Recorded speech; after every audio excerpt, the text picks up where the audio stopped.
Welcome to Shukla study point. आप सभी का स्वागत है आपके अपने YouTube channel Shukla study point में। मैं शिवम शुक्ला आप सभी दोस्तों का हार्दिक स्वागत करता हूं। आज के वीडियो के माध्यम से हम लोग चर्चा करेंगे हिंदी के पेपर 1 के बारे में। आपको बता दूं, दीनदयाल उपाध्याय गोरखपुर विश्वविद्यालय में हिंदी का जो पेपर होता है आपका, उसमें 305, 306, 307, 308 यानी 4 पेपर आपके हिंदी में होने वाले हैं ऑब्जेक्टिव में। किसमें? दीनदयाल उपाध्याय गोरखपुर विश्वविद्यालय में। कितने पेपर होंगे? 4 पेपर होंगे, जिनमें से आपका जो पहला पेपर होता है अन्य विश्वविद्यालयों में, खास करके जैसे मैं आपको बताऊं, भाषा विज्ञान, हिंदी भाषा और देवनागरी लिपि। इसमें 305 और 306 जो पेपर होगा आपका, ठीक है। भाषा विज्ञान, हिंदी भाषा और देवनागरी लिपि प्रथम, ये होगा 305 कोड का।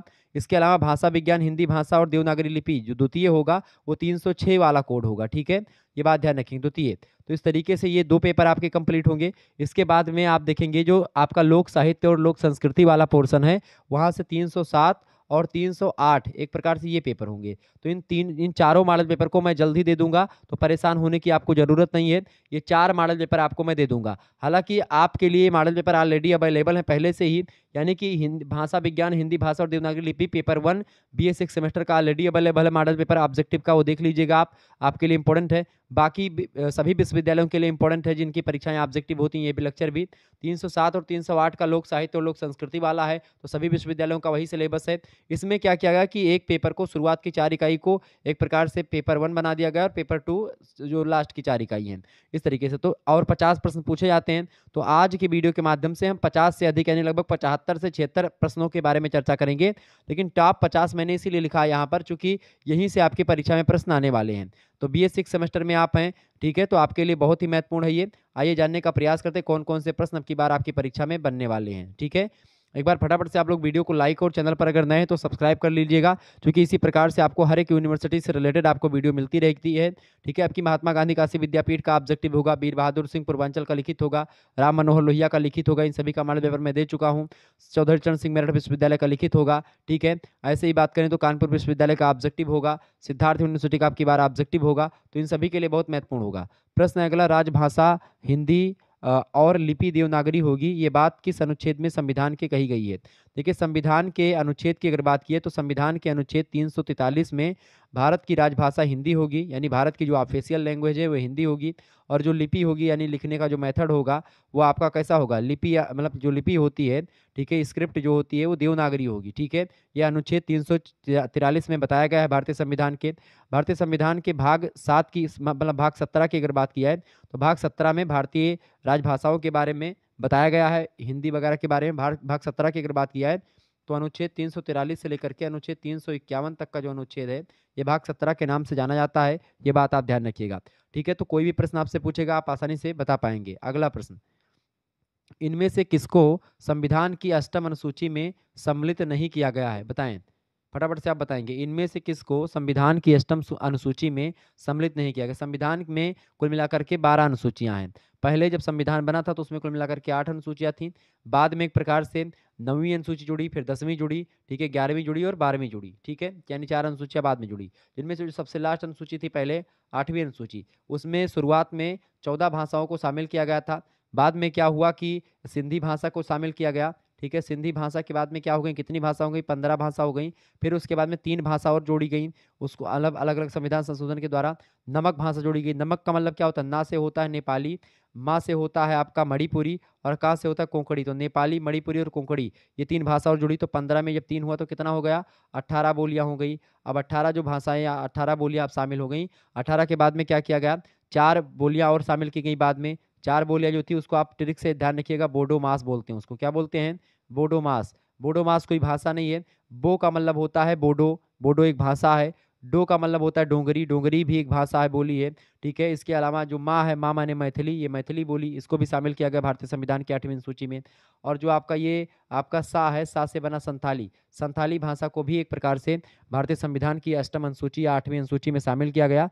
तो ये सब बोलियां एक प्रकार से अब एक प्रकार से संविधान की 8वीं अनुसूची में शामिल बोलियां हैं। ये बात ध्यान रखेंगे। कौन कौन सी आप देखेंगे, जैसे कि इनमें से आप देखेंगे डोंगरी शामिल है, ठीक है, मैथिली भी शामिल है, असमिया भी शामिल है, ठीक है। ब्रज भाषा शामिल नहीं है, ठीक है, ब्रज जो है ये शामिल नहीं है। Option number C correct answer हो जाएगा।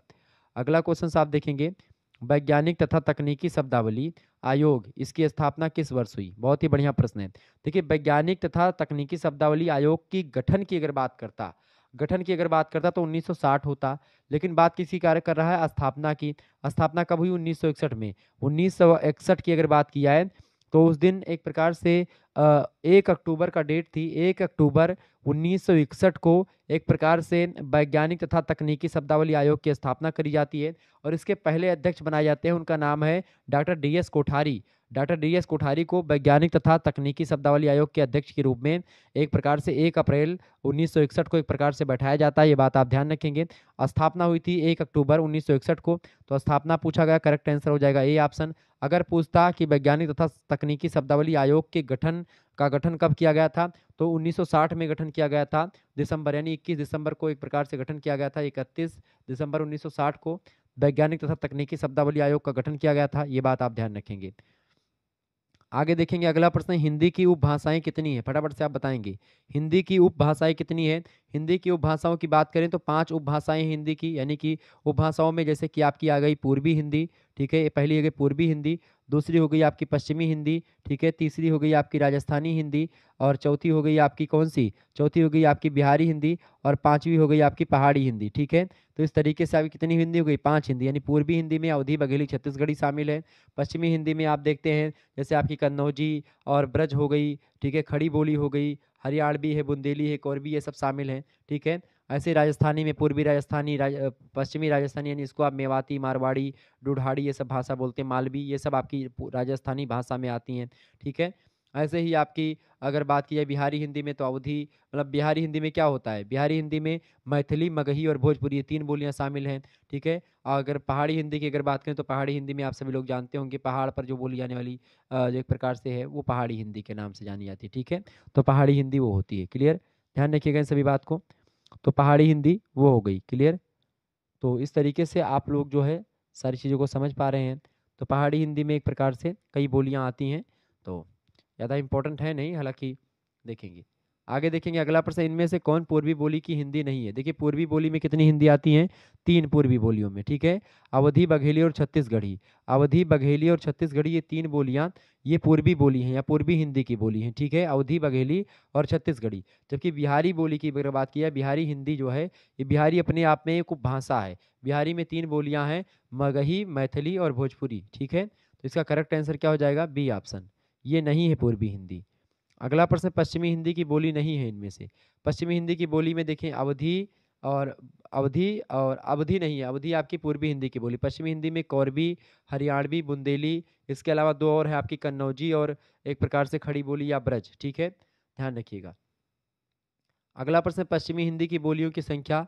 पश्चिमी हिंदी की बोलियों की संख्या की अगर बात की तो पश्चिमी हिंदी की बोलियों की संख्या 5 है। Option number D correct answer होगा। बहुत ही महत्वपूर्ण प्रश्न, परीक्षा में 100% आता है। अगला क्वेश्चन से पूर्वी हिंदी की बोलियां हैं, बताएं पूर्वी हिंदी की बोलियां इनमें से कौन सी हैं? देखिए, अवधी, बघेली, छत्तीसगढ़ी, बिल्कुल ठीक है ये। अच्छा, इसमें ब्रज जो है ये खड़ी मतलब पश्चिमी हिंदी की है। कन्नौजी जो है एक प्रकार से ये एक प्रकार से पश्चिमी हिंदी की है। अवधि इसमें आपकी केवल पूर्वी हिंदी की, तो ये गलत हो जाएगा वैसे। भोजपुरी, बघेली, भोजपुरी आपका बिहारी हिंदी की बोली है। छत्तीसगढ़ी और बघेली आपकी अवधि की है, तो ये भी गलत, मतलब कि इसकी पूर्वी हिंदी गलत हो गया। मैथिली ये आपका बिहारी हिंदी की बोली है, ठीक है। ब्रज और कन्नौजी ये आपका एक प्रकार से पश्चिमी हिंदी की बोली है, क्लियर, ध्यान रखिएगा। तो करेक्ट आंसर इसका क्या हो जाएगा? अवधी, बघेली और छत्तीसगढ़ी, इसका राइट आंसर हो जाएगा ए ऑप्शन करेक्ट आंसर होगा। आगे देखेंगे अगला प्रश्न आपकी स्क्रीन पर आ चुका है। भोजपुरी, मगही और मैथिली बोलियां किससे संबंधित हैं? तो ये एक प्रकार से भोजपुरी की अगर बात की जाए, भोजपुरी, मगही और मैथिली ये 3 बोलियां एक प्रकार से 3 बोलियां किसकी हैं? बिहारी हिंदी की 3 बोलियां हैं, ठीक है। बिहारी हिंदी की कितनी बोलियां भैया? बिहारी हिंदी की 3 बोलियां हैं, कौन कौन सी हैं? पश्चिम मतलब बिहारी हिंदी की 3 बोलियां कौन कौन सी हैं? भोजपुरी, मगही और एक प्रकार से एक और है आपका मैथिली, ठीक है, ध्यान रखिएगा। तो आपका यहाँ पर भोजपुरी, मगही और मैथिली ये बिहारी हिंदी की बोलियां हैं। इसका सी ऑप्शन करेक्ट आंसर हो जाएगा। पश्चिमी हिंदी की अगर बात की जाए तो पश्चिमी हिंदी की में आप देखते हैं आपको 5 भाषाएं देखने को मिलती हैं, ठीक है। पश्चिमी हिंदी में 5 भाषाएं आप लोग देखते होंगे, ठीक है।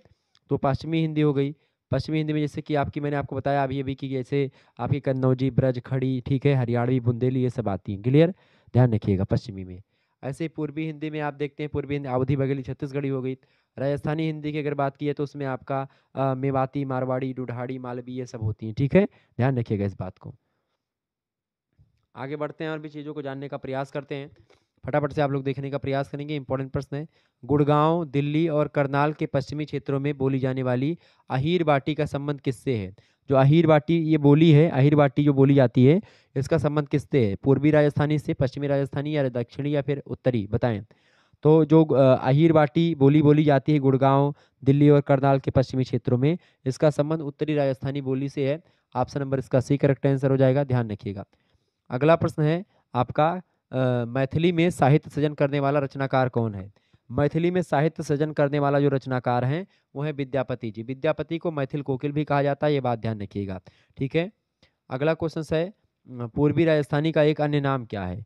राजस्थानी का एक अन्य नाम क्या है? पूर्वी राजस्थानी को मेवाती भी कहते हैं, ध्यान रखिएगा इस बात को, ठीक है। और पश्चिमी राजस्थानी को पूछेगा तो पश्चिमी राजस्थानी को मारवाड़ी कहते हैं, क्लियर। अच्छा, इसको मेवाती को या पूर्वी राजस्थानी को जयपुरी जो है हड़ौती भी कहते हैं, ये बात भी आप ध्यान रखेंगे। तो इस तरीके से बहुत ही इंपॉर्टेंट प्रश्नों को आप लोग जान पा रहे हैं, समझ पा रहे हैं, और ये सब बहुत ही महत्वपूर्ण प्रश्न है।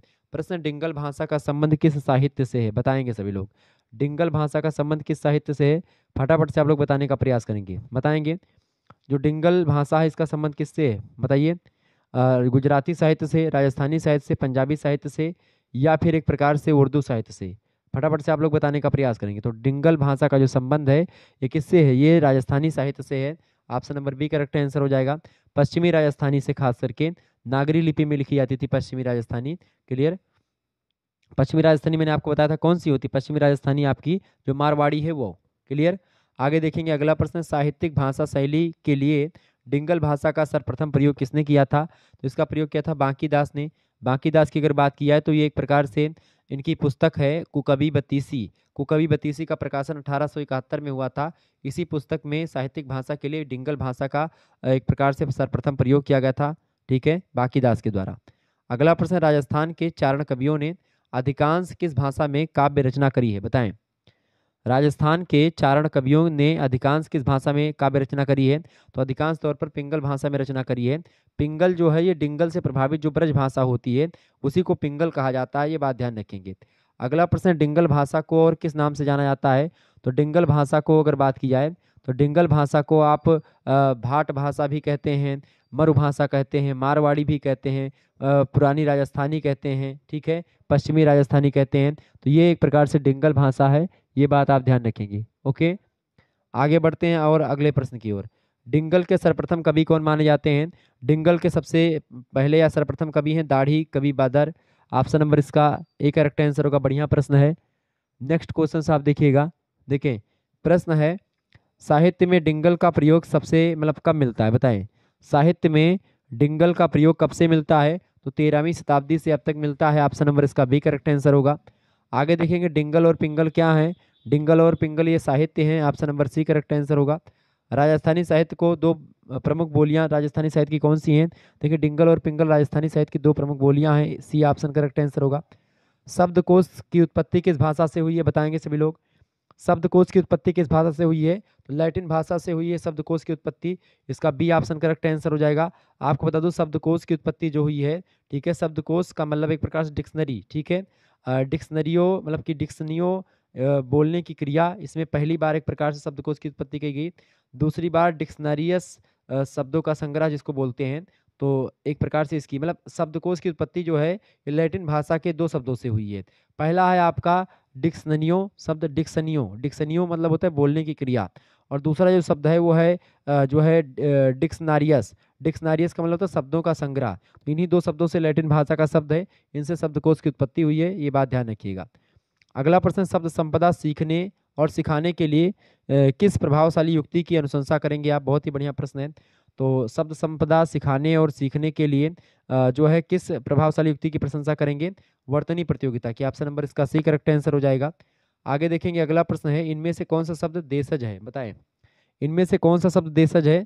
पगड़ी शब्द जो है इसमें से देशज है, ऑप्शन नंबर इसका ए करेक्ट आंसर हो जाएगा।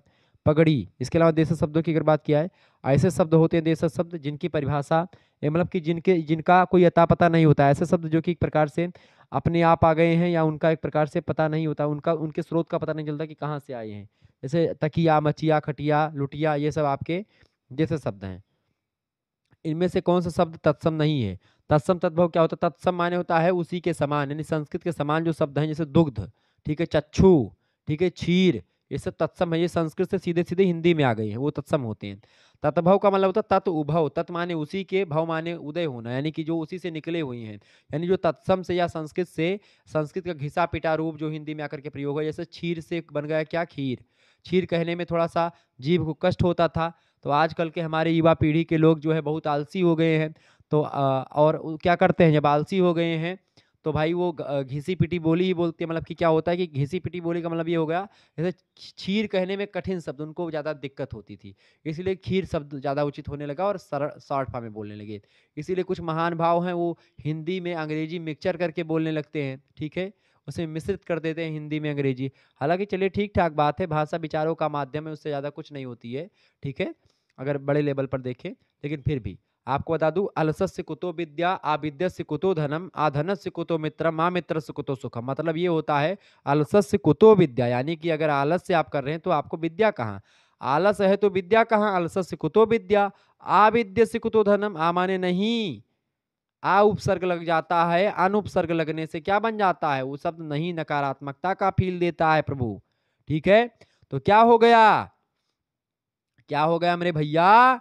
इसका मतलब होगा कि अलसस्य कुतो विद्या, आविद्य से कुतो धनम, यानी कि बिना विद्या के धन कहाँ? आधन से कुतो मित्रम, बिना धन के मित्र कहाँ? स्वार्थी दुनिया है भाई, धन रहेगा तभी मित्र बनेंगे। चार लोग आगे पीछे घूमी हैं कि भैया अब खवेबे पियाब करिए कुछ, ठीक है। तो आ मित्र सुख तो सुखम बाद में, यानी जब आपके मित्र नहीं बनेंगे तो सुख आपको प्राप्ति नहीं होगी। तो इसलिए ध्यान रखिएगा, आलस मत करिएगा पढ़ने में हो और चाहे किसी भी काम को करने में अपना 100% देंगे, दुनिया आपके कदमों को चूमेगी मेरे भाई, ध्यान रखिएगा।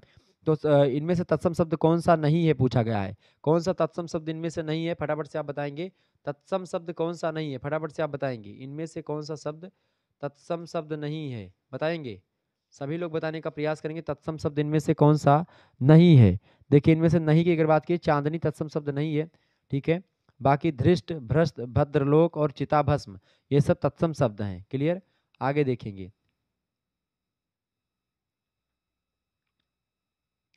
अगला क्वेश्चन आपकी स्क्रीन पर आ चुका है, फटाफट से आप लोग देखने का प्रयास करेंगे। इंपॉर्टेंट है, निम्नलिखित में से अग्रस्वर कौन से नहीं है? अग्रस्वर की बात कर रहा है, फटाफट से आप बताएंगे अग्रस्वर इनमें से कौन सा नहीं है। अग्रस्वर की अगर बात की, देखिए 3 प्रकार के स्वर होते हैं। 3 प्रकार के कौन कौन से स्वर होते हैं? एक स्वर होता है आपका अग्रस्वर, एक होता है पक्ष स्वर और एक होता है आपका मध्य स्वर, ठीक है। स्वरों के ये 3 प्रकार होते हैं। क्लियर? ये बात आप ध्यान रखेंगे। तो अग्र, मध्य और पक्ष, ठीक है। तो अग्र स्वर में एक प्रकार से बात की जाए तो छोटा आ जो है ये नहीं आता है, ई, ए और ये मतलब छोटी ई, बड़ी ई, ए, आए, ये तीनों शब्द आते हैं अग्र स्वर में। ये बात आप ध्यान रखेंगे। अग्र स्वर में आपके जो है बड़ी, छोटी ई, बड़ी ई, ए और ए आते हैं। मध्य स्वर में आपका एक प्रकार से मध्य स्वर में आपका छोटा आ जाता है और पक्ष स्वर में आपका ऊ, मतलब छोटा ऊ, बड़ा ये सब आ जाते हैं, ठीक है। अच्छा, मध्य में ही री, रीढ़ उड़ सब आ जाता है, ठीक है, जिसको आप री बोलते हैं। अगला प्रश्न, हिंदी में स्वरों के कितने प्रकार हैं? हिंदी में स्वरों के कितने प्रकार हैं भैया? हिंदी में स्वरों के प्रकार की संख्या की अगर बात करें तो 3 प्रकार के, अग्र, मध्य और पक्ष। Option number C correct answer होगा। अगला क्वेश्चन आप देखेंगे, अगला प्रश्न, उच्चारण के समय जीभ की स्थिति के अनुसार स्वरों के कितने भेद किए गए हैं? बताएं। उच्चारण के समय जीभ की स्थिति के अनुसार स्वरों को कितने भेद किए गए? 3 भेद, यही, ठीक है, अग्र, मध्य और पक्ष। अगला प्रश्न, वे ध्वनियां जो स्वरों की सहायता से बिना उच्चारित नहीं हो सकती वह क्या कहलाती हैं? तो वे ध्वनियां जो स्वरों की सहायता से बिना उच्चारित नहीं हो सकती हैं उनको आप व्यंजन कहते हैं। जैसे कोई चीज़ लिखी होती है, मैं आपको बता दूं, अगर कोई चीज़ लिखी हुई है, जैसे कि आपको, जैसे यहाँ पर लिख दूं मैं छोटा, मतलब यहाँ पर लिख दूं मैं का, तो का ये जो लिखा हुआ है ये पूर्ण वर्ण माना जाता है, लेकिन ये का एक प्रकार से स्वर की सहायता से लिखा गया, यानी कि इस का के अगर संधि विच्छेद करें तो ये एक का होगा, यानी कि का हलंत, यानी आधा का और प्लस में छोटा आ की मात्रा जब बनेगी तब आप इसको उच्चारित कर पाएंगे। यानी कि ऐसे जो वर्ण होते हैं जिनको आप उच्चारण करने के लिए स्वरों की सहायता लेते हैं तो वो होता है आपका व्यंजन। ठीक है, तो ध्यान रखिएगा, व्यंजन उसी को कहते हैं वे ध्वनियाँ जो स्वरों की सहायता से बोली जाती हैं, ठीक है, या स्वरों की सहायता के बिना उच्चारित नहीं की जा सकती हैं, वे स्वर मतलब वो व्यंजन कहलाती हैं। अगला प्रश्न, निम्नलिखित में से एक स्पर्श व्यंजन कौन सा है? स्पर्श व्यंजन की अगर बात की है, जैसे इनमें से देखें चा, छा, जा, ठा, मतलब चा, जा, ठा, टा, ठा, छा, ये सब हो गए। ऑप्शन नंबर बा करेक्ट आंसर होगा। अगला प्रश्न, हिंदी व्याकरण के अंतिम पंचमाक्षरों का उच्चारण स्थान क्या है? तो जो हिंदी के अंतिम पंचमाक्षर हैं, जैसे कि आप देखेंगे जो है आपका का, खा, गा, घा, अंगा, चा, छा, जा, झा, इया, तो अंगा, इया, मा, ना, अड़ा, ये सब जो है आपके ये पंचमाक्षर हैं अनुनासिक, यानी ये जो है नाक के माध्यम से, थोड़ा नाक और मुंह के माध्यम से बोले जाते हैं, इसलिए इनको अनुनासिक कहते हैं। ठीक है, अंतस्थ व्यंजन क्या है? अंतस्थ व्यंजन की बात की तो या, रा, ला, वा, ये एक प्रकार से अंतस्थ व्यंजन है, ध्यान रखिएगा इसको। अगला प्रश्न है, तीनों सा और हा ये कैसे व्यंजन है? सा, ये एक प्रकार से देखिए, ये इसका मतलब होता है सपेरा, सपेरा यानी सा, सपेरा। ये सा षटकोण, षटकोण, षटकोण, ठीक है। ये सा होता है आपका, ये सा का मतलब क्या होता है? सर ये सा का मतलब होता है सलजम, ठीक है, सलजम, सलजम, सलजम, ठीक है। और ये होता है षटकोण, षटकोण में जीभ थोड़ा सा और मुड़ जाती है। सलजम, सलजम में क्या होता है, जीभ थोड़ा सा आगे मूर्धा पर टकरा करके और दांत के पास आती है, तो सलजम हो गया। षटकोण बोलिए आप, जीभ अलग तरीके से रिएक्ट कर रही है, यही वैज्ञानिक शब्दावली या यही वैज्ञानिक लिपि की पहचान है। और दुनिया में एक ही मात्र लिपि ऐसी है जो कि एक प्रकार से वैज्ञानिक है, और वो है अपनी देवनागरी, ठीक है, ध्यान रखिएगा। तो और ये तीसरा सा है सपेरा, सपेरा एकदम सिंपल लग रहा है, सा, सपेरा, सपेरा, सपेरा, सपेरा, सपेरा, सपेरा, ठीक है। षटकोण, सलजम, आप बोले तीनों को अलग अलग। और ये हाँ, ये सब है ऊष्म व्यंजन, इसको बोलने में संघर्ष लगता है, ठीक, उष्मा व्यय होती है हमारे शरीर की, तो इसीलिए इसको ऊष्म व्यंजन कहते हैं।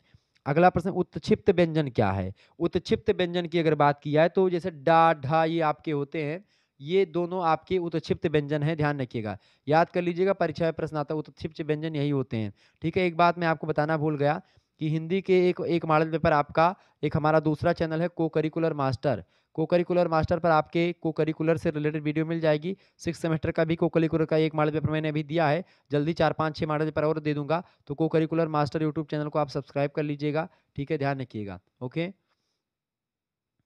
इस चैनल को आप सब्सक्राइब कर लेंगे जल्दी से, इसकी लिंक मैं डिस्क्रिप्शन बॉक्स में दे दूंगा और कमेंट सेक्शन में पिन कर दूंगा, आप देख लीजिएगा। उसमें एक मॉडल पेपर इसके जो एक प्रकार से उच्चारण, मतलब ये वर्णों का उच्चारण वगैरह कैसे होता है, इसको मैंने पूरा विस्तार से बताया। हिंदी में व्यंजन वर्णों की संख्या है, बताएं हिंदी में व्यंजन वर्णों की संख्या कितनी है? 33 मानी जाती है व्यंजन वर्णों की संख्या, ठीक है, इसका सी ऑप्शन करेक्ट आंसर हो जाएगा। इस तरीके से आप लोग बहुत सारी चीज़ों को जान पा रहे हैं। अब इसमें उच्चारण स्थान जो, तो इसे आपका जो काका, काखा गा वाला होता है पूरा का पूरा, का, खा, गा, घा, अंगा, ये आपके कंठ से निकलते हैं, ठीक है। इसके अलावा काखा का बाद में क्या आता है? का, खा, गा, घा, अंगा, चा, छा, जा, झा, इया। अब चा, छा, जा, झा, इया, अब चा, छा किस में आता है? चा, छा, जा, झा, इया, ये सब तालव्य व्यंजन है, ठीक है।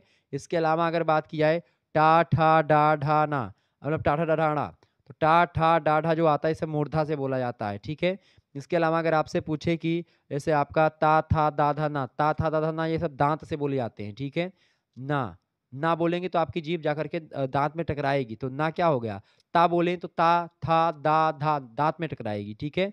और जब आप चा बोलेंगे, चा, छा, जा, झा, तो आपकी तालू से जाकर के जीभ आपकी टकराती है, ठीक है। आप टा बोलेंगे तो मूर्धा से टकराती है जीभ आपकी जाकर के, ठीक है। का बोलते हैं तो आपके कंठ से आवाज निकलती है। जब आप पा, फा, बा, भा बोलते हैं तो पा, फा, बा, भा, मा, आप सारे ये पांचों शब्दों को बोलेंगे तो आपका जो दोनों ओठ होता है, दोनों लिप्स आपस में चिपक जाते हैं, ठीक है। तो ये क्या होता है? ये एक प्रकार से ध्यान रखिएगा इन चीज़ों को, ऐसे प्रश्न आपकी परीक्षा में पूछे जाते हैं। ओके, तो इसलिए मैंने सोचा आपको बता दिया जाए। ओके, अच्छा बताइए वाह का उच्चारण स्थान क्या है? वाह, दंतोष्ठ है वाह, ये बात आप ध्यान रखेंगे, क्लियर। दंतोष्ठ यानी दांत और ओठ, वाह, वाह बोलेंगे तो दांत और ओठ, वाह, वाह, ठीक है, क्लियर। आगे देखेंगे, अगला क्वेश्चन आपकी स्क्रीन पर आ चुका, फटाफट से आप लोग देखने का प्रयास करेंगे, बहुत ही महत्वपूर्ण प्रश्न है परीक्षा की दृष्टि से, ऐसे ही प्रश्न आपकी परीक्षा में आएंगे। भोला शंकर व्यास ने हिंदी के आरंभिक रूप को क्या कहा, बताएं। फटाफट से आप बताने का प्रयास करेंगे, बहुत ही महत्वपूर्ण प्रश्न है परीक्षा की दृष्टि से, ऐसे ही प्रश्न आपकी परीक्षा में आएंगे, ये बात आप ध्यान रखेंगे, बताएंगे सभी लोग, फटाफट से बताएंगे कि भोला शंकर उन्होंने भोला शंकर व्यास जी ने हिंदी के आरंभिक रूप को क्या कहा? तो भोला शंकर व्यास जी ने हिंदी के आरंभिक रूप को औहट्ट नाम दिया। ऑप्शन नंबर बा करेक्ट आंसर होगा। बहुत ही महत्वपूर्ण प्रश्न है, कई बार परीक्षा में आया हुआ है। कीर्ति पताका किसकी रचना? बहुत ही फेमस रचना है ये। कीर्ति पताका, कीर्ति लता, ठीक है, ये सब रचनाएं किसकी हैं? विद्यापति की। विद्यापति को मैथिल कोकिल भी कहा जाता है, ये बात आप ध्यान रखेंगे। अगला प्रश्न है, आचार्य किशोरीदास वाजपेयी ने अपभ्रंश को क्या कहा? आचार्य किशोरीदास वाजपेयी को हिंदी का पाणिनि कहा जाता है। क्या कहते हैं? आचार्य किशोरीदास वाजपेयी को हिंदी का पाणिनि कहते हैं, ठीक है। और इन्होंने अपभ्रंश को क्या कहा? इन्होंने अपभ्रंश को राणा भाषा का, क्या बोला? राणा भाषा बोला, ठीक है। इसके ना के स्थान पर णा का प्रयोग होता है इसमें। आचार्य किशोरीदास वाजपेयी जो है, जो काम पाणिनि ने संस्कृत व्याकरण के लिए किया है, अष्टाध्यायी लिखा है, ऐसे ही आचार्य किशोरीदास की एक प्रकार से कई रचनाएं इन्होंने व्याकरण को लेकर के लिखी। हिंदी व्याकरण भी लिखा, ठीक है। हिंदी में इन्होंने राष्ट्रभाषा का एक प्रकार से प्रथम व्याकरण लिखा। राजभाषा का प्रथम व्याकरण एक इनकी पुस्तक है किशोरीदास गोस्वामी जी की। इसके अलावा किशोरीदास वाजपेयी जी की। इसके अलावा एक इनकी रचना है ब्रजभाषा को लेकर के, ब्रजभाषा व्याकरण लिखा इन्होंने किशोरीदास वाजपेयी ने। इसके अलावा किशोरीदास वाजपेयी ने हिंदी शब्द अनुशासन नाम का एक प्रकार से ग्रंथ लिखा। हिंदी शब्द अनुशासन किसकी रचना है? किशोरीदास वाजपेयी की है। जो है आपसे पूछे ब्रजभाषा व्याकरण किसने लिखा? किशोरीदास वाजपेयी ने लिखा। आपसे पूछेगा राष्ट्र भाषा का प्रथम व्याकरण किसने लिखा? तो आचार्य किशोरीदास वाजपेयी ने लिखा। क्लियर, ध्यान रखिए। तो इन्होंने राणा भाषा कहा। ऑप्शन नंबर आ करेक्ट आंसर होगा। औहट्ट शब्द का देखिए, यही रा जो है आपका हिंदी में आकर के ना बन जाता है। रा जो है ना बन जाता है, ध्यान रखिएगा। अगला प्रश्न है, औहट्ट शब्द का सर्वप्रथम प्रयोग मिलता है। औहट्ट शब्द का सबसे पहले प्रयोग मिलता है वर्ण रत्नाकर रचना में। वर्ण रत्नाकर की बात की तो इसकी रचना के लेखक हैं ज्योतिश्री, मतलब कि ज्योतिश्वर ठाकुर, ज्योतिश्री ठाकुर। ज्योतिश्री ठाकुर की अगर बात की तो इनकी रचना है वर्ण रत्नाकर। ध्यान रखिएगा, परीक्षा में प्रश्न आ सकता है। नाट्यशास्त्र किसकी रचना है? नाट्यशास्त्र की बात की तो भरत मुनि की रचना है। कीर्ति पताका किसकी रचना है? तो विद्यापति की रचना है, ये बात आप ध्यान रखेंगे। अगला प्रश्न है, भल्ला हुआ जो मारिया बाहिणु म्हारा कंतु। अब देखिए यहाँ पर भल्ला, भल्ला माने होता है भल हुआ। भल हुआ का मतलब क्या हो गया? अच्छा हुआ। भल्ला माने अच्छा हुआ। जैसे कहते भले भले भा की गिर गए। जैसे कभी कभी भले भा मतलब ये अवधि का एक शब्द मान सकते हैं, अवधि में भी ऐसे बोले थे भले, ठीक है। तो ये भल्ला हुआ का मतलब क्या हो गया? भल्ला हुआ का मतलब हो गया ठीक हुआ, अच्छा हुआ। जो मारिया, जो मर गया। कौन मर गया? बाहिण मारा कंथ, हे बहिनी। जो मारा माने होता है मेरा। देखिए महारा लिखा जाता था इसको औहट्ट में, ठीक है, अपभ्रंश में उसको बोलते हैं मेरा, ठीक है। मारा का मतलब होता है मेरा। कंतु, कंतु का मतलब होता है पति, कंत। अब इसी कंतु, उसमें अपभ्रंश में कंतु था, ये हिंदी में आकर के कंत क्या बना? कंत, ठीक है। कहत कत परदेसी की बात, ठीक है। तो कत मतलब कत नहीं, कंत, ठीक है। कत, कत माने कोई होता है, ब्रजभाषा का शब्द है कत। तो कंत का मतलब क्या होता है? कंत माने पति होता है, हस्बैंड, ठीक है। तो कंतु ये उस समय की एक प्रकार से कहानी है। ये आपको बता दूं किसने लिखा है? तो हेमचंद्र ने लिखा है। जैन मुनि है हेमचंद, ठीक है, हेमचंद सूरी। ये एक प्रकार से डिंगल भाषा में लिखा हुआ है, ये बात भी आप ध्यान रखेंगे, डिंगल भाषा में है। और आप देखेंगे अपभ्रंश के समीप होती है डिंगल, जो है एक प्रकार से मान सकते हैं अपभ्रंश जैसी ही कुछ भाषा।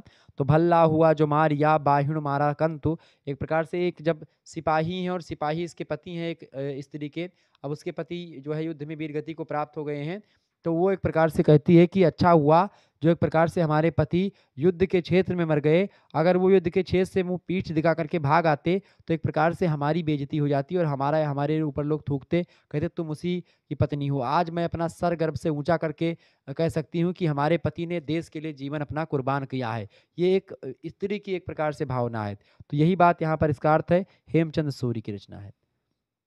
कुमारपाल चरित किसके, मतलब कुमारपाल चरित के रचनाकार कौन है? कुमारपाल चरित को लिखा किसने है? हेमचंद्र ने लिखा है, ये बात है। कुमारपाल एक राजा थे, बौद्ध राजा हुआ करते थे कुमारपाल इतिहास में।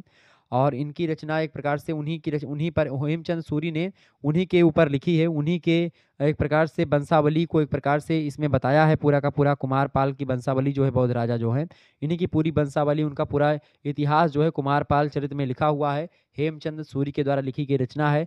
20 सर्गों में यह रचना कुल मिलाकर के बटी हुई है। आगे देखेंगे प्राकृत पैंगलम किसकी रचना है? प्राकृत पैंगलम जो है लक्ष्मीधर की रचना है। अगला प्रश्न है, पुरुष कहाड़ी हो कहो जस पत्थे पुण्य, जस पत्थावे पुण्य, कहाँ से ली गई पंक्तियां हैं? तो जो है पुरुष कहाड़ी, जो है पुरुष कहाड़ी हौ कहो जस पत्थायो पुण्य, ये जो एक प्रकार से कीर्तिलता की पंक्तियां हैं। ऑप्शन नंबर बा करेक्ट आंसर होगा। अगला प्रश्न है मैथिल कोकिल किसे कहा जाता है? तो विद्यापति को कहा जाता है। तूतीय हिंद किसे कहते हैं आपसे पूछेगा तो अमीर खुसरो को कहते हैं। सराहपा जो हिंदी के प्रथम कवि हैं डॉक्टर राहुल शंकरत्यान मानते हैं। हेमचंद सूरी जो हैं इनकी बात की तो कुमारपाल चरित्र के लेखक हैं। क्लियर, ध्यान रखिएगा। डिंगल भाषा का प्रयोग करते जबरदस्त तरीके से। आगे देखें, गोरी सोवे सेज पर मुख पर डारे केस और चल खुसरो घर आपने रैण भई चहुदेश। ये दूसरी लाइन की पंक्तियां हैं, मैंने पढ़ दी। ठीक है, तो आपने प्रथम सेमेस्टर में पढ़ा होगा अमीर खुसरो को, वहां पर आपको ये पंक्तियां मिली होंगी और इसकी व्याख्या भी मैंने बताई थी। गोरी सोवे सेज पर, गोरी का मतलब एक प्रकार से यहाँ पर अर्थ एक स्त्री से भी लगा सकते हैं और गोरी का मतलब एक प्रकार से गुरु, यानी इसके दो अर्थ हैं। तो यहाँ पर गुरु, अपने गुरु के मर जाने पर एक प्रकार से बताते हैं अमीर खुसरो, उस पर एक प्रकार से विलाप करते। तो गोरी सोवे सेज पर मुख पर डारे के चल खुसरो, खुसरो घर आपने रैन पैंच होते, यानी कि ये मोहमाया की नगरी है, अब सांझ हुई है और चलो अब यहाँ से। ठीक है, क्योंकि गुरु अगर गए तो तुम्हारा क्या काम। तो ये एक प्रकार से पंक्तियां किसकी हैं? अमीर खुसरो की है। तबला के आविष्कारक भी हैं। अगला क्वेश्चन आपकी स्क्रीन पर आ चुका। भाषाओं को प्राचीन से नवीन क्रम में व्यवस्थित की। सबसे पहली भाषा कौन सी है? संस्कृत। भाषा सुमुख्या मधुरा दिव्या गीर्वाण भारती और तस्या ही मधुरम काव्यम तस्मादयपि सुभाषितम। ये भाषाओं में मुख्य है, मधुर है, देववाणी है। ठीक है, गीर्वाण भारती यानी कि देवों की वाणी कही जाती है संस्कृत को। इसमें भाषा सुमुख्या मधुरा, भाषाओं में मुख्य है, मधुर है। दिव्या गीर्वाण भाषी, दिव्य है, अलौकिक है, अच्छी है, देवताओं की वाणी है। तस्या ही मधुरम काव्यम, इसमें जो वर्णित काव्य हैं बहुत ही मधुर हैं। तस्मादयपि सुभाषितम, और पढ़ने में और सुनने में बहुत ही मधुर लगता है मेरे भाई। तो संस्कृत सबसे प्राचीन बोली, सबसे प्राचीन भाषा संस्कृत है अपनी। उसके बाद में संस्कृत से बनी कौन सी? पाली। पाली से कौन सी बनी? प्राकृत। प्राकृत से कौन सी भाषा का विकास हुआ? अपभ्रंश। और अपभ्रंश से जाकर के क्या बना बाबू? हिंदी बन गई। कौन सी बोली? हिंदी। हिंदी एक कोई भाषा नहीं थी पहले, हिंदी 5 उपभाषाओं का एक समूह है। हिंदी कितनी उपभाषाओं का समूह है भाई? 5 उपभाषाओं का समूह है। पूर्वी हिंदी, पश्चिमी हिंदी, बिहारी हिंदी, राजस्थानी हिंदी और पहाड़ी हिंदी। ठीक है, तो बिहारी, पूर्वी, पश्चिमी, राजस्थानी और एक प्रकार से एक पहाड़ी आपकी हो गई। क्लियर? तो इस तरीके से 5 हिंदी आपकी हो गई। इसमें क्लियर हो गया आपका पूर्वी, पश्चिमी, पहाड़ी, राजस्थानी और बिहारी। क्लियर? तो ये एक प्रकार से हिंदी। अब इन 5 उपभाषाओं के मिलने से हिंदी का विकास हुआ। इन 5 उपभाषाओं में अपनी अपनी उपबोलियां हैं सबकी, या इनकी बोलियां हैं, ऐसे कि पूर्वी हिंदी की मैंने शुरुआत में ही बता दी कि भाई अवधी, बघेली, छत्तीसगढ़ी। पश्चिमी हिंदी में आप देखते हैं ब्रज वगैरह जो है, खड़ी बोली, कौरबी और ये सब हरियाणवी वगैरह। ठीक है, ये सब आपकी। तो इस तरीके से विकास हुआ। अच्छा, तो 84 वैष्णवन की वार्ता पुस्तक के लेखक कौन है? तो इसके लेखक हैं गोकुलनाथ। ध्यान रखिएगा इस बात को। आगे बढ़ते हैं और भी प्रश्नों को जानने का प्रयास करते हैं। किस देश में या किसी देश के अधिकांश जन समुदाय द्वारा बोली जाने वाली भाषा को क्या कहते हैं? बताएं। बहुत ही जबरदस्त प्रश्न है, आपकी परीक्षा की दृष्टि से आ चुका है। किसी देश के अधिकांश जन समुदाय के द्वारा बोली जाने वाली जो भाषा होती है उसको हम लोग क्या कहते हैं? फटाफट से आप लोग बताने का प्रयास करेंगे। उसको हम लोग क्या बोलते हैं भैया? उसी को हम लोग क्या बोलते हैं? संवैधानिक भाषा, जनभाषा, राष्ट्रभाषा। उसको क्या बोलते हैं? फटाफट से आप लोग बताने का प्रयास करेंगे। बहुत ही महत्वपूर्ण प्रश्न है। किसी देश की जो अधिकांश जनता है, जन समुदाय है, वो जब जिस बोली को बोलता है उस बोली को हम राष्ट्रभाषा कहते हैं। इसको क्या बोलते हैं? नेशनल लैंग्वेज बोलते हैं। और दुर्भाग्य की बात है कि भारत की कोई नेशनल लैंग्वेज नहीं है।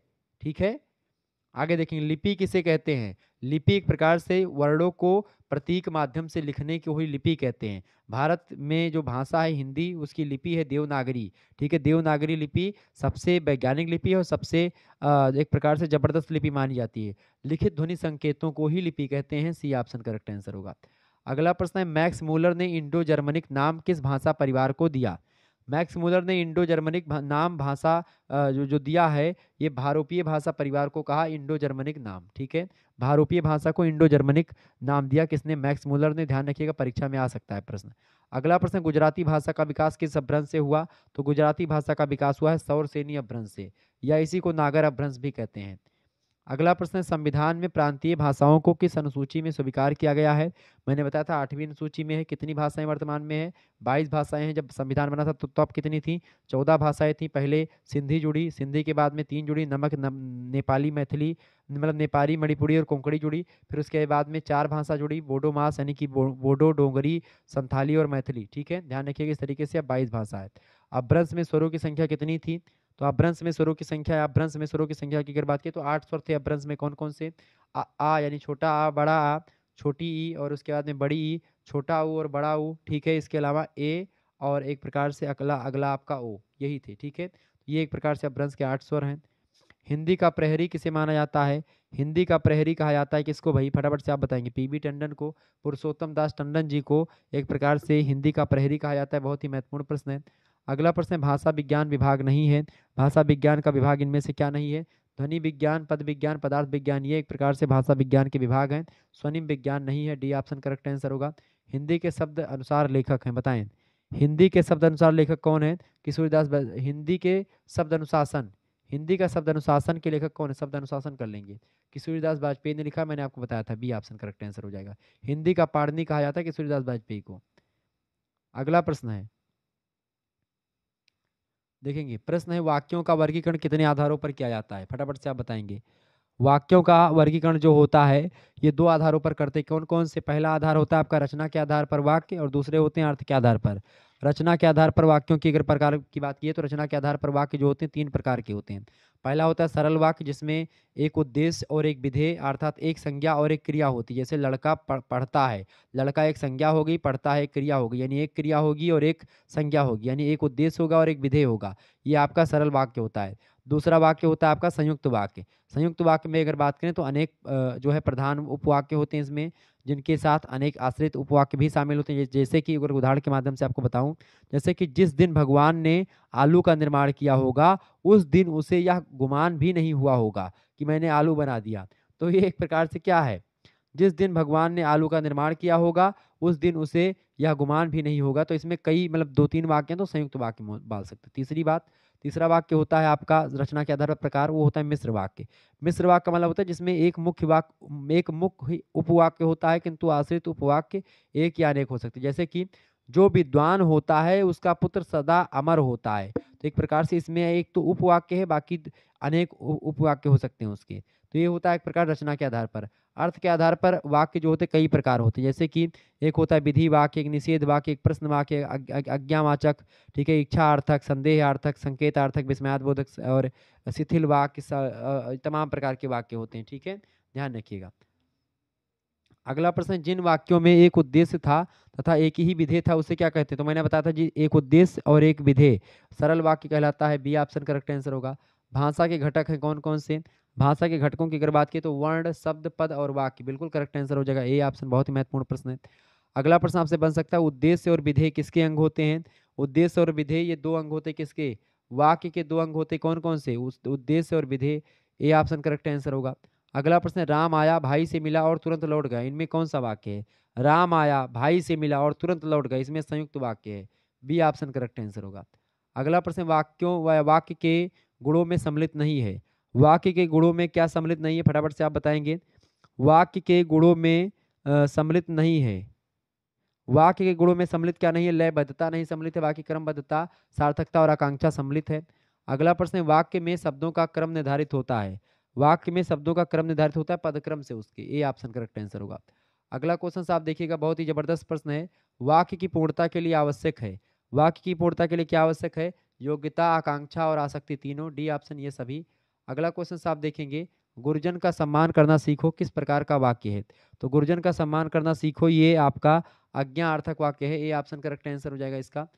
आगे देखेंगे, और भी प्रश्न आपकी स्क्रीन पर आ चुका है, बहुत ही महत्वपूर्ण प्रश्न है। फटाफट से एक बार वीडियो को लाइक और शेयर करते रहिएगा आप सभी लोग। ठीक है, प्रश्न है, हिंदी स्वरों का वर्गीकरण जब जीभ के आधार पर या जीभ के भाग के आधार पर किया जाता है तो निम्नलिखित में से कौन सा भेद इसके अंतर्गत आपका नहीं आएगा? फटाफट से आप बताएंगे। तो कौन सा भेद नहीं आएगा? इनमें से विवृत स्वर नहीं आएगा। अग्र स्वर, मध्य स्वर और पक्ष स्वर, ये 3 स्वरों के प्रकार होते हैं, ध्यान रखिएगा। जिसमें अग्र स्वर की अगर बात की उसमें आपका छोटी ई, बड़ी ई, छोटा मतलब ए और ए आता है। पक्ष स्वर में आपका बड़ा बड़ा आ छोटा ऊ, छोटू मतलब कि बड़ा ऊ, ओ, औ ये सब आ जाते हैं। मध्य स्वर में आपका छोटा आ आता है। क्लियर। अगला प्रश्न, निम्नलिखित में से कंठ ध्वनियाँ कौन सी हैं? कंठ ध्वनियाँ का, खा, गा, घा ये सब हैं आपकी अंगा, ये सब कंठ से निकलती हैं। ये हो जाएगा इसका करेक्ट आंसर। ठीक है, आगे देखते हैं। अगला क्वेश्चन है, निम्नलिखित में से उच्चारण स्थान के आधार पर मूर्धन्य व्यंजन बताएं। मूर्धन्य व्यंजन की अगर बात किया है तो आपके जैसे जो है टाठा डाढ़ा ये सब आपके हो गए मूर्धन्य। ठीक है, सी ऑप्शन करेक्ट आंसर हो जाएगा। अगला प्रश्न, दंत से आपका ताथा दाधा ना दंत से हो गया। ठीक है, ओष्ठ से पाफा बाफा मा। क्लियर, ध्यान रखिएगा। अगला प्रश्न है आपका जो है निम्नलिखित में से शब्दों में से नवनीत विकसित ध्वनियाँ कौन सी हैं? नवनीत मतलब जो नई नई ध्वनियाँ हैं वो विकसित कौन सी हैं, फटाफट से आप बताएंगे। तो जैसे खा और गा जो है नवनीत ध्वनियाँ हैं। आगे देखेंगे अगला प्रश्न, निम्नलिखित में से कौन सा घोष वर्ण है? इनमें से कौन सा घोष वर्ण है भाई, फटाफट से आप बताएंगे। घोष और अघोष, तो घोष आपका इसमें से माँ पड़ेगा। ठीक है, घोष। अगला प्रश्न, घोष और अघोष को लेकर के मैंने आपको बताया था। जो घोष शब्द की अगर बात किया है, घोष शब्द कौन से होते हैं और अघोष कौन से होते हैं भाई? घोष की अगर बात की तो आपका पहला और दूसरा जो होता है वो अघोष होता है। ठीक है, अघोष शब्द। और बाकी जो होते हैं घोष या सघोष होते हैं, 3, 4 और 5। यानी कि जैसे आपका ये हो गया का, खा, गा, घा और अंगा। अब इसमें से आपके जो ये 3, 4, 5 हैं ये आपके सघोष यानी घोष आते हैं। ठीक है, ये बात आप ध्यान रखेंगे। और का, खा, गा मतलब का, खा जो है आपका ये 2 शुरुआत के ये आपके आघोष होते हैं। तो आप देखेंगे इसमें घोष वर्ण पूछा गया है, यानी घोष या सघोष। घोष और सघोष एक ही होता है। ठीक है, अघोष जो होता है वो आपका अलग होता है। तो अघोष आपका का और खा है, जबकि गा, घा और अंगा ऐसे 3 पूरा नीचे तक चले जाएंगे पांचों का पांचों कॉलम में। ठीक है, तो इसमें माँ जो होगा यहाँ पर आएगा इधर, तो माँ कौन सा होगा आपका? घोष होगा यानी सघोष होगा। सा ऑप्शन करेक्ट आंसर होगा। अगला प्रश्न, निम्नलिखित में से एक वर्ण व्यंजन नहीं इनमें से। देखो देखें, ऊ मतलब व्यंजन कौन सा नहीं इनमें से? देखिए रा, खा और या ये सब व्यंजन है। ऊ आपका स्वर है। आप निम्नलिखित में से कौन सी ध्वनि ओष्ठ नहीं है? ओष्ठ, ओष्ठ की अगर पा, फा, बा, भा, मा ये सब ओष्ठ हैं। तो पा, फा, फा, बा और मा, भा। ये देखें आपका ता, था, दा, धा, ना ये बात की, ये तो दंत हैं। ठीक है, तो इसका करेक्ट आंसर हो जाएगा दा, यानी कि ता जो है ये दंत व्यंजन है, ओष्ठ व्यंजन नहीं है। निम्नलिखित में से नासिक के व्यंजन कौन से? नासिक के मतलब जैसे कि आपका इया हो गया, जितने भी 5 पंचमाक्षर हैं वो सब नासिक के हैं। जैसे इया, इया जो है नासिक के है। ना, ना, मा। ठीक है, ऐसे अड़ा, तो ये सब नासिक के। ना का प्रयोग इसमें होता है। B option. अगला प्रश्न है, ए और ए वर्ण क्या कहलाते हैं? ए और ए वर्ण जो होते हैं इनको क्या बोलते हैं, फटाफट से आप बताएंगे। ए और ए वर्ण जो है ये क्या है भाई? ए और ए वर्ण जो है कंठ तालव्य व्यंजन है, मतलब कंठ तालव्य स्वर हैं, मतलब कंठ और तालु से बोले जाते हैं, दोनों को मिला करके। अगला प्रश्न आपकी स्क्रीन पर आ चुका है, निम्नलिखित में से किसे हिंदी की मानक वर्णमाला में स्थान नहीं दिया गया है? तो हिंदी की मानक वर्णमाला में श्री का स्थान नहीं दिया गया है। ऑप्शन नंबर इसका 3 करेक्ट आंसर हो जाएगा। और लास्ट क्वेश्चन है इस वीडियो का, फटाफट से आप देखेंगे। निम्नलिखित शब्दों में से किस शब्द के द्वितीय व्यंजन, मतलब कौन से शब्द के द्वितीय व्यंजन है इनमें से? इनमें से द्वितीय व्यंजन कौन से होते हैं? द्वितीय व्यंजन का मतलब होता है कि जब जैसे आपने लिख दिया लज्जा, लज्जा। अब ये जा एक प्रकार जब क्या हो कि 2 व्यंजन एक साथ आए किसी वाक्य शब्द में, जब 2 व्यंजन एक साथ आए और जो पहला व्यंजन हो वो उसके साथ स्वर ना जुड़ा हो, यानी वो स्वर रहित व्यंजन हो, स्वरहीन व्यंजन हो। ठीक है, और दूसरा आपका स्वर से युक्त व्यंजन हो। क्लियर, यानी कि आप देखेंगे लज्जा हो गया, दिल्ली हो गया। ठीक है, इसके अलावा आप देखेंगे और भी शब्द आपका जैसे कि जिसमें 2 चीज आधा आधा, जैसे एक आधा एक पूरा शब्द, जैसे दिल्ली है, दिल्ली आपका द्वितीय व्यंजन है। ठीक है, ध्यान रखिएगा। द्वितीय व्यंजन आपके समझ में आ गया होगा क्या होता है? द्वितीय माने होते जिसमें क्या हो कि एक आधा हो और दूसरा पूरा हो। ठीक है, अब ये नहीं होगा द्वितीय व्यंजन। उत्साह क्यों नहीं होगा? क्योंकि इसमें जो ता है इसमें सा यहाँ पर देगा। तो ऐसे अगर उत्ता होता, ठीक है, इसे आप देखेंगे मुत्ता, मुताह एक प्रकार से क्या है, एक मुसलमानों की एक प्रथा होती है, तो मुताह है एक प्रकार से ये हो गया।